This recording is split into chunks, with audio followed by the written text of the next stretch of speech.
This is a quick review over everything that we've done for the last week or so on Trig. So from yesterday, the standard form, remember you have the A is the 6, the B is the 4, the C is the 4. Okay, so if you need help with those, go back and look at yesterday's video. Then these, you're using the unit circle. So you find that angle on your unit circle. Sine tells you you're looking for the y value. Remember, sine is the y value, and the cosine is the x value. Okay, so you go to the angle 3 pi over 2 and give me the y value, and then you're done with that. Again, go look at the previous videos for help if you need to. And going over to the back, this is sine, cosine, tangent, the SOHCAHTOA. So again, look at previous videos, but you might want to write this down to remind you what's going on there. SOHCAHTOA. Sine is opposite over hypotenuse. Cosine is the adjacent over the hypotenuse, and tangent is the opposite over the adjacent. So you set it up based on the angle. So this would be opposite, and this would be adjacent to that angle.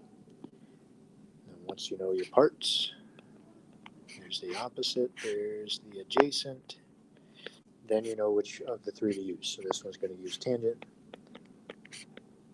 of our angle theta, that's the theta sine, equals opposite over adjacent. Whenever you don't know the angle, that's when you use the inverse. So you do the inverse tangent of 16 over 16, and that will equal the angle. All right, so just type that into your calculator, and it'll give you your answer. The last group down here is the same idea, it's just the other direction. We know our angle, and we don't know one of the sides. So we're going to do SOHCAHTOA, sine, cosine, tangent, same idea. If we know our angle here is 46.9, the 11 is opposite of it, the x is the hypotenuse. So you label them, and then that tells you which of the three to use. Right, so this one's going to be sine of the angle, 46.9 equals the opposite over the hypotenuse. And then once you have it set up, you just solve for x. If x is in the bottom like this, you multiply the x to get it out of the denominator, and then divide by the sine to finish solving it. So we have x times the sine, so if we divide by the sine,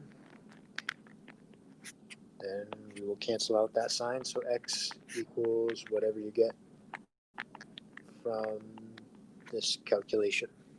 Okay, again, grab your calculator and use it. You should all have a TI-84 calculator on your Chromebook. It should be in the apps, so look for it and use it. If you've got other questions, make sure you ask.